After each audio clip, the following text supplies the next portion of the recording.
A estagnação da economia em nível nacional e a questão da dificuldade das correspondentes transferências de recursos como o Fundo de Participação do Município, o FPM, que vem da União para os municípios, e o reflexo das questões econômicas nas cidades, faz com que as prefeituras tenham que ajustar cada vez mais as contas. Está conosco no estúdio da TV Câmara o secretário municipal de Finanças, Marcos Garcia, para falar sobre as perspectivas de 2015.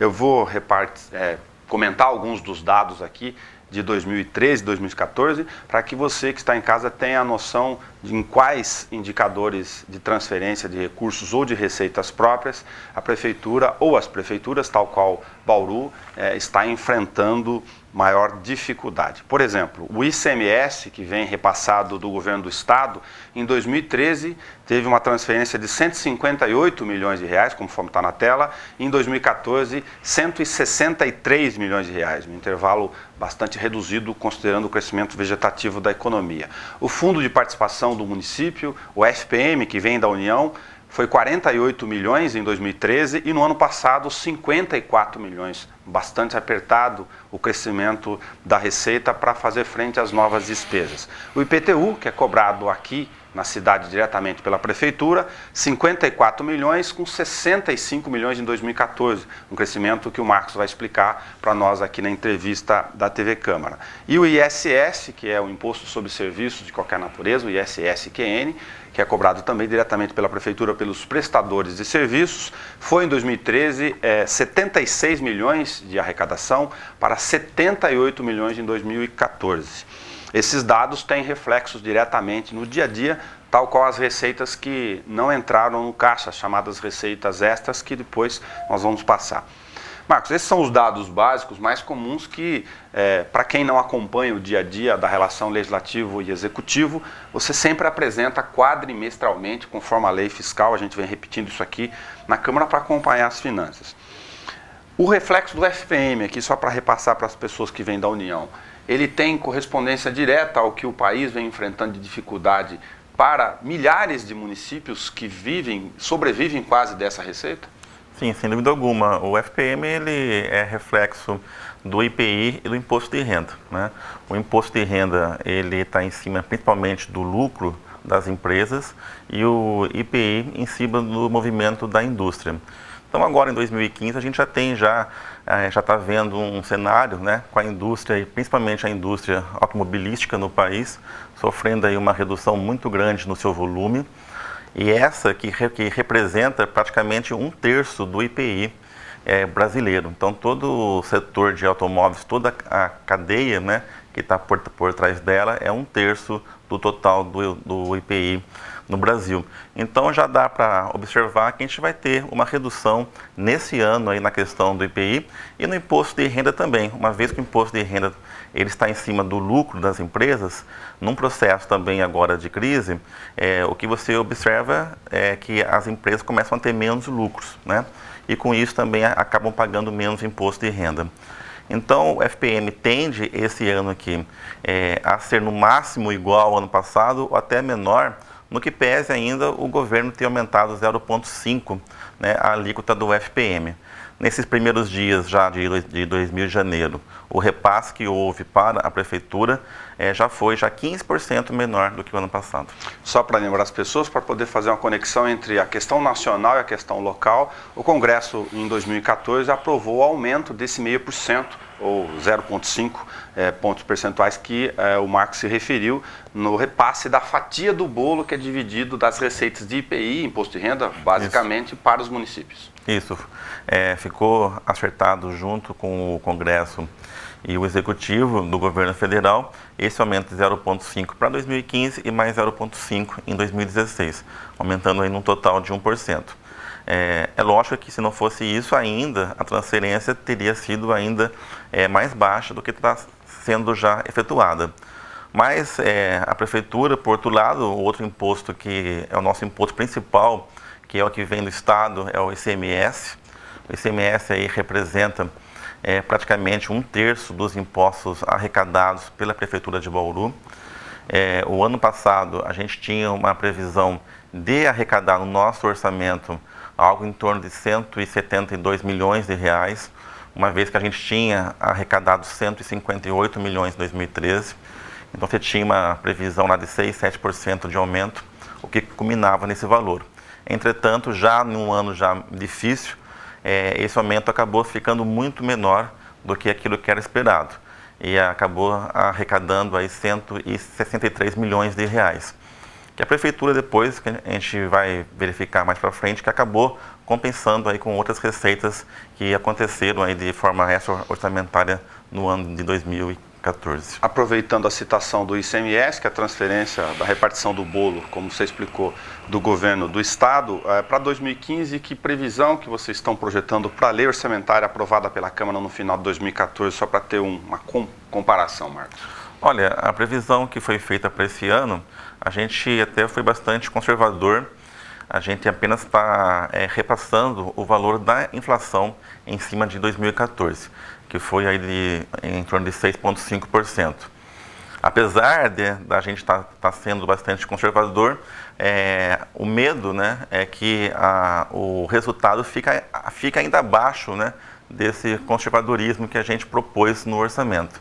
Então também agora, mais do que nunca, esses primeiros 3 meses são meses importantes, né, que todo gestor de finanças aí de todas as prefeituras tem que tomar muito cuidado e verificar o que ele estimou no seu orçamento e o que de fato está a economia dando condição de entrar nesses impostos e fazer uma comparação.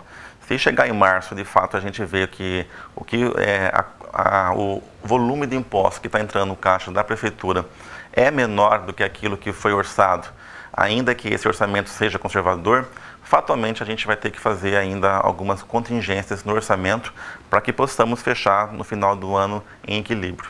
Para as pessoas irem se familiarizando, o contingenciamento a que o Marcos se refere, aliás, é muito repetido pelo governo federal, à medida em que o Tesouro vai verificando que as despesas, que são principalmente as permanentes, elas vão tendo maiores dificuldades de irem sendo comportadas pelo caixa, e aí você corta em investimento ou corta em despesas que necessariamente não são fixas no dia a dia, né? Sim. Ainda, né, quando você tem ainda essas despesas que não são fixas para serem cortadas e darem conta, né, dessa diminuição dos impostos, ainda você consegue equacionar. O que a gente já tem hoje é um cenário das prefeituras muito difícil em todo o país, onde praticamente toda a sua despesa já está comprometida praticamente com custos fixos. Então vai ser um ano muito difícil, é um ano já que várias prefeituras alguns já falam já em falência de algumas prefeituras, principalmente as prefeituras menores que dependem do FPM. As prefeituras aí que dependem do FPM, vai ser muito difícil para elas fecharem um ano se de fato o FPM for menor do que o ano passado. Só para fazer alusão ainda sobre o FPM, que a gente explicou que vem repassado transferência da União, para essas milhares de prefeituras que dependem disso, lembrando que o governo não atualizou a tabela do imposto de renda para esse ano. Para quem é contribuinte de pessoa física, a economia tem um reflexo que você já explicou, que o lucro menor gera ou deve gerar dificuldade na questão da contribuição do recolhimento menor de lucros e a questão do IPI, que o governo deu para a linha branca, principalmente para a indústria automobilística, com reflexos que vão ter que ser revistos. Agora a equipe econômica tem dado essa sinalização, né? Sim, é uma equipe econômica agora com uma outra proposta daquela que foi do governo anterior. Sai um grupo, né, com uma visão heterodoxa e entra um grupo com uma visão muito liberal. O ministro representa a escola de Chicago, que é uma escola que tem realmente uma visão altamente ortodoxa, e nesse sentido ele veio realmente para que se recupere, né, a condição fiscal do governo federal. E também a gente observa que há questões de subsídios, questões aí de impostos menores, isso acabou, né? E isso, nesse primeiro momento, 2015 e 2016, vai ter um reflexo na economia, realmente vai dificultar o crescimento da economia, mas na teoria o que se espera é que se arrume a casa em 2015 e 2016, para que depois, em 2017, o Brasil volte novamente a ter condições de pensar aí em ter um PIB aí de 2%, 3% ao ano. Enquanto você trabalha com as planilhas mensais para tentar fazer esse ajuste, você explicava a questão do primeiro trimestre, No momento de maior dificuldade, você já faz monitoramento ao longo do mês, a gente sabe das despesas, mas o primeiro trimestre acaba sendo crucial, Marcos, para ter uma ideia de como você vai comportar, por exemplo, investimentos que estão no orçamento, que podem ou não ser realizados no exercício? Sim, com certeza. Primeiro trimestre realmente é um período que a gente tem condição já de fechar esse trimestre e avaliar esses resultados e fazendo essa projeção ao longo do ano. Também nesse primeiro trimestre aí que a prefeitura também checa também a possibilidade de qualquer aumento real na folha de pagamento, o qual hoje representa quase 50% do custo das prefeituras de modo geral. Então, feito isso, feita essa análise e depois também checado o que pode ser dado ou não de aumento de salário, daí você tem depois, esses 9 meses faltantes, uma condição de fazer uma avaliação do que aquilo que já foi cortado ou não, para poder fechar o ano. Tem uma pressão natural consequente, nesse caso, sobre a folha de pagamento, porque você tem o artigo da Constituição que, de um lado, garante, no mínimo, a reposição da inflação e, de outro, essas dificuldades de ajuste de caixa. Para 2015, embora essa negociação vá ser feita posteriormente, o reflexo do ponto de vista exclusivamente financeiro e econômico da sua área é o referencial da reposição da inflação. Olha, nós vamos seguir dentro daquilo que, de fato, as condições nos permitem, né? Então, é lógico que, se for possível a reposição pela inflação, sem dúvida alguma, é o que vai ser dado. Mais uma vez que, se por acaso a gente tiver receitas menores do que estão estimadas no nosso orçamento, daí a gente vai dar o que for possível. Entendi. Só um puxão de orelha, um parêntese, a questão financeira ao prefeito Rodrigo Agostinho. A gente tem repetido isso com ele aqui, que a folha de pagamento da prefeitura, ela é de 25 milhões de reais, algo em torno disso hoje, do ponto de vista bruto. Ela cresceu muito no atual governo, sem a reforma das questões administrativas, mas isso é uma outra área para a gente convidar o prefeito para falar no dia a dia. Marcos, o ISS é uma das receitas que tem, ao longo do histórico, feito uma espécie de um balanceamento. Inclusive, no período das chamadas vacas gordas, quando esses outros indicadores que nós comentamos estavam tendo bons resultados, o ISS se saiu muito bem com o trabalho realizado da nossa Secretaria de Finanças. O ano passado, fruto também desse reflexo, ele também ficou bastante apertado. Sim. Bem, o imposto sobre o serviço, de modo geral, ele tem muito reflexo também de acordo também com a questão da economia. Uma vez que você começa a ter mais renda, você começa a consumir mais serviço em termos proporcionais à questão de mercadorias, né?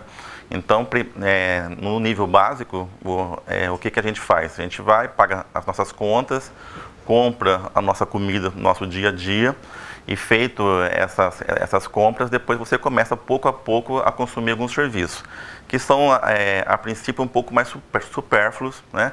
E daí você começa a ir numa academia, você começa a alocar uma TV a cabo, você começa a fazer um curso de inglês, tudo isso é serviço, né? A sua mulher começa a ir mais vezes no cabeleireiro, né? Porque tem mais renda. A partir do momento que você começa a ter uma renda diminuída, a primeira coisa que você começa a cortar são os serviços também, né? Porque a tendência é que a gente corte, por última parte, o que a gente gasta no mercado. A gente mantém aquele padrão de consumo da nossa geladeira ali, a gente tenta manter sempre ela básica, mas quando vem algum corte, você vai ir menos no cabeleireiro, talvez você não vai mais fazer uma academia, você vai andar a pé na Getúlio Vargas. Depois então que você troca a picanha pelo Noix, né? Depois lá na parte final que você vai trocando a marca de cerveja, a marca da carne, né, que são os bens substitutivos, né? Exatamente. Então, nesse aspecto, né, no momento de crise, a gente começa a ter uma diminuição do ISS por conta disso. Tá. Agora, o IPTU, que é o pagamento dos impostos, tem duas questões que vêm sendo realizadas paralelamente para justificar a questão do aumento de receitas. A gente repetiu aqui que em 2013 ele teve uma receita de 54 milhões e em 2014 foi para 65 milhões. Aí só para atualizar, teve uma atualização na legislação da questão das faixas de alíquotas, né, por valores, mas também um reflexo da planta genérica que diz respeito a essa lei, mas neste ano, em 2015, pode ter um acréscimo realizado relacionado à questão chamada da aerofotogrametria. Para as pessoas entenderem em casa, quem aumentou um pouco o imóvel e não atualizou na planta, terá o reflexo em metro quadrado. Isso. A Prefeitura, junto com o Instituto Soma, ela fez um serviço em 2013 e 2014, baseado nessa aerofoto da cidade de Bauru. Então, todos os imóveis de Bauru hoje, a Prefeitura tem na sua planta ali um arquivo digital com essas fotos, tanto a foto aérea como a foto de fachada. Isso nos permite saber o metro quadrado dessa casa de modo geral. Então, a Prefeitura, o que ela fez? Ela verificou qual que é o tamanho hoje de cada residência, de cada comércio que está em Bauru, e comparou com a planta fiscal existente na Prefeitura, e aonde constatou alguma diferença, a Prefeitura começa a notificar esses contribuintes a partir dessa semana, para que tome ciência da nova área apurada, e uma vez que haja algum tipo de divergência, ele vai estar sendo chamado para ir até ali na Prefeitura, para poder fazer algum tipo de questionamento, para algum tipo de divergência, e se for constatado que de fato, a princípio ele tem razão, a Prefeitura manda ali um engenheiro, um técnico ali da CEPLAN, para fazer uma medição in loco daí, e uma vez depois que é feito a parte de regularização disso aí, vai se cobrar o IPTU. Naquelas pessoas que de fato já têm ciência que realmente foi feita a construção ou foi feita a ampliação, mas faltou ainda fazer na parte da Prefeitura, principalmente na parte da CEPLAN, a regularização desse imóvel, ele também já vai ter o seu IPTU já de 2015 cobrado em cima dessa nova área. Mas isso não deixa, não desobriga de ainda ir até a CEPLAN, levar a nova planta lá, ou da construção, ou da ampliação, para que deixe esse imóvel dele de forma regular. Isso tem um reflexo de 10 a 12 milhões no acréscimo de receita do IPTU só de aerofotogrametria? Nós não temos ainda o número final nisso, isso é uma estimativa. O que nós temos hoje é que dessa foto aérea a gente constatou cerca de 32 mil imóveis que deverão pagar IPTU maior em 2015 em relação a 2014. Desses 32 mil imóveis, praticamente 9 mil imóveis são imóveis novos, ou seja, para a Prefeitura ainda constava como terreno apenas, mas na verdade já consta ali um prédio, uma casa, e depois cerca ali de 20 e poucos mil imóveis são, na verdade, aumento de área. Nós temos o quê? 30, 40 mil terrenos na cidade? O número é maior em relação a essa questão da relação número de terrenos, cerca de 50 mil. 50 mil? Tá. Essa relação com a aerofotogrametria, faz a foto, contrata o estudo, tem a diferença, já lança no IPTU e tem que regularizar, como você disse. Agora, isso gera uma receita permanente em relação à Prefeitura. Um último indicador é que o Minha Casa Minha Vida tem uma especificidade na lei com um valor bastante reduzido na cobrança disso, né? Sim, esse programa Minha Casa Minha Vida foi acertado, inclusive, no ano de 2014 aqui na Câmara, acabou ficando o valor de R$ 91, né, de pagamento, e também para os novos também de 2015 também que adquirirem também o seu apartamento dessa forma, também terá esse valor de R$ 91 mais a inflação do ano. Agora, de todas essas receitas que nós comentamos até agora, a única que acaba gerando o acréscimo correspondente permanente na receita para equilibrar as despesas é o IPTU. Só para lembrar de 2014, para a questão do ajuste do caixa, em 2014 a Prefeitura teve a outorga das linhas do transporte coletivo, um pagamento que é feito pela empresa vencedora da licitação, correspondente à obtenção do contrato de R$ 3.600.000, a venda da folha de pagamento, que a Caixa Econômica Federal acabou conquistando novamente, na disputa também licitatória, R$ 8.400.000 de acréscimo de receita, e a sobra da devolução do 10º, que é o recurso do orçamento da Câmara, no fechamento do ano para o Executivo, que retorna ao Caixa de mais ou menos R$ 1 milhão. Que 8 e 3, 11, 12, 14 milhões, 13 milhões que não são considerados para este ano, não são receitas garantidas. Sim. Mas elas nem existem aqui, as outras, né? Sim. Folha. Na verdade, a sobra da Câmara, graças a Deus, todo ano está tendo. Então a gente já tem isso já como algo assim que acontece todos os anos. De fato, o que aconteceu aqui de novo em 2014 foi a venda da folha de pagamento, que ela ocorre a cada 5 anos apenas, e agora a gente somente aí em 2019, 2020 que vai ter novamente essa receita. E a outorga, né, da linha dos ônibus também, que representou aí mais de 3 milhões de reais. Com certeza foi um recurso muito importante para que se pudesse fechar o caixa ainda com superávit esse ano. Agora, essas receitas, para quem acompanhou o noticiário do final de ano e agora retomando o início para 2015, elas acabaram sendo distribuídas para poder fechar as contas do exercício fiscal do ano passado. Sim, como a gente já verificou, a gente tinha alguns impostos que estavam estimados na nossa receita, no nosso orçamento, principalmente ali do ICMS, que acabou não se combinando em resultados ou maiores ou iguais ao que foi estabelecido. Com isso, de fato, a Prefeitura teve que utilizar esse recurso para cobrir essa falta, principalmente do ICMS. Só para atualizar também para as pessoas que não estão acompanhando no dia a dia, o financiamento do chamado PAC Asfalto, 39 milhões de reais, ele tem 2 anos de carência. Ele sendo executado esse ano, com o contrato já assinado junto à Caixa, o Governo Federal, o Ministério das Cidades, enfim, aprovado por lei, ele só começa a ser pago em 2017, então. Isso. São 2 anos de carência, então agora a Prefeitura deve começar agora já a receber esses recursos dessa operação de crédito no começo desse ano, e praticamente esse pagamento então fica para 2017.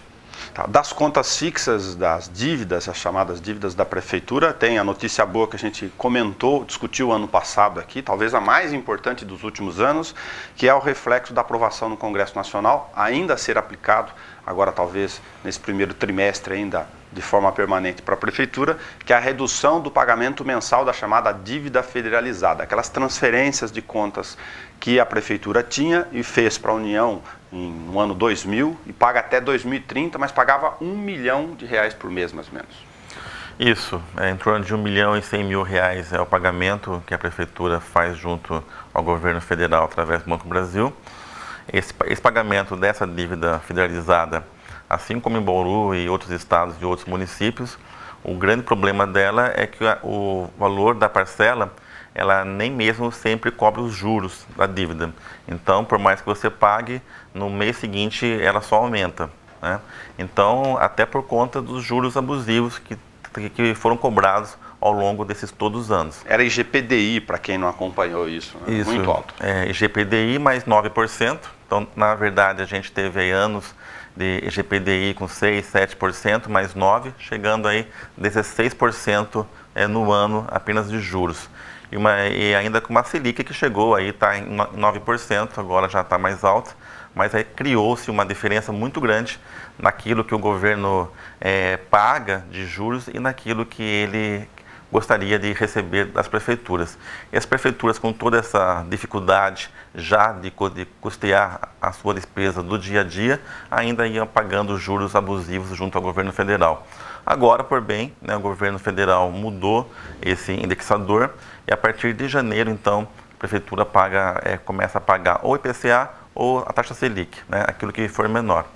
E a tendência, então, é que a partir agora de janeiro de 2015, essa prestação, que era em torno de R$1.100.000, passe aí a R$550 mil. R$500 mil, uma grana que na conta do dia a dia, de tira aqui, coloca lá, pode ser realocada para o pagamento da parte da Prefeitura do refinanciamento da Coab. Isso. Junto ao mesmo governo federal. Junto ao mesmo governo federal. É outra despesa, é outra conta, mas no fim vai tudo para o governo federal, né? Mas aí já trata já de um fundo, que é o fundo do FGTS, da onde essa verba da Coab, no qual a Coab deve, né? O outro a prefeitura pagava ao Tesouro do governo federal, essa vai pagar junto ao fundo do FGTS, né? Uma acaba compensando a outra.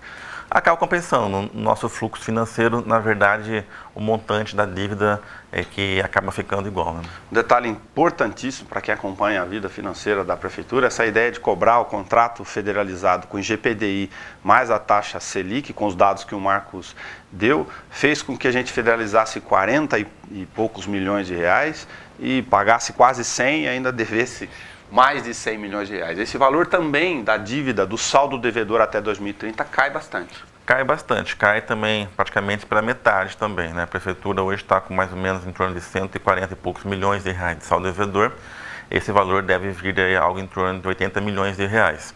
E ainda existe aquela pendência judicial que a Prefeitura ainda briga ali no Tribunal Regional Federal em São Paulo, junto com aquela ação pública que teve, né, onde contestava esse valor dessa dívida.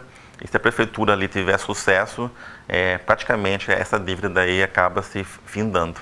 O que para o reflexo econômico, do ponto de vista da Prefeitura, gera um horizonte bastante satisfatório. Né? Sim, pelo menos nesse aspecto aí existe uma previsão que para que esse ano a gente tenha alguma resposta da área judiciária dessa ação, né? É uma ação já que está há tempo ali já houve bastante embargos e tudo mais, esses processos que não têm fim, mas acho que agora, esse ano, talvez a gente tenha uma resposta. E se for favorável à Prefeitura, praticamente essa dívida acaba. Falando desses esqueletos todos, para não deixar de citar mais um palavrão do mundo jurídico que é utilizado com frequência, em geral, todo ano entra uma conta nova dos chamados precatórios, né? As contas dos credores da Prefeitura, sobretudo de desapropriações que foram acumulando no passado e que chegam na fase de emissão de título pelo Judiciário, que é chamado precatório, para o pagamento efetivo. Tem a conta da Avenida Nova, que foi feita agora recentemente pelo atual governo lá perto de São Bordo, mas cuja desapropriação lá dos anos 90 não foi paga. Tem que pagar esse ano. Tem que pagar esse ano. Isso foi feito lá, acho que no primeiro governo ISO ainda. Na época não foi pago o valor devido. E hoje aí nós temos uma dívida que agora já no mapa do precatório para esse ano, já não tem mais o que fazer, tem que pagar. E essa dívida vai ser paga esse ano e o valor dela é em torno de 7 milhões e meio de reais. Marcos, muito obrigado. Os dados financeiros a gente repete aqui que são importantíssimos para a apresentação de audiência pública. Todo quadrimestre aqui na Câmara você comparece, as secretarias vêm para a Comissão Mista de Orçamento, a Comissão de Fiscalização e Controle, enfim, a Comissão de Economia, para apresentar esses dados, mas é para que as pessoas em casa tenham ideia, tal qual é o orçamento doméstico de sua casa, de como está a sua cidade, quais são as dificuldades do ponto de vista do momento econômico que o país enfrenta, para serem enfrentados os desafios aqui no município e, sobretudo, que as contas fiquem em dia, né? Porque para quem viveu o período de turbulência e de dificuldades econômicas aqui, o reflexo da questão da inadimplência é bastante perverso sobre o dia a dia do município. Com certeza, eu acho que isso é uma busca constante, apesar aí do quadro econômico aí desse ano, a gente sabe que é um pouco difícil, mas de qualquer maneira a gente tem que manter o pagamento em dia, tanto dos salários do servidor, como também dos nossos fornecedores, para que a cidade possa viver de forma mais tranquila no seu dia a dia. Muito obrigado. Usando um parâmetro do simbolismo da relação que a gente falou do dia a dia, que é do orçamento doméstico, tem grande chance desse ano a gente ter que trocar a picanha pelo NOIX, mas um ano que estamos em andamento ainda em janeiro, para que a gente possa conhecer como vai o país reagir às questões econômicas. Até o nosso próximo encontro.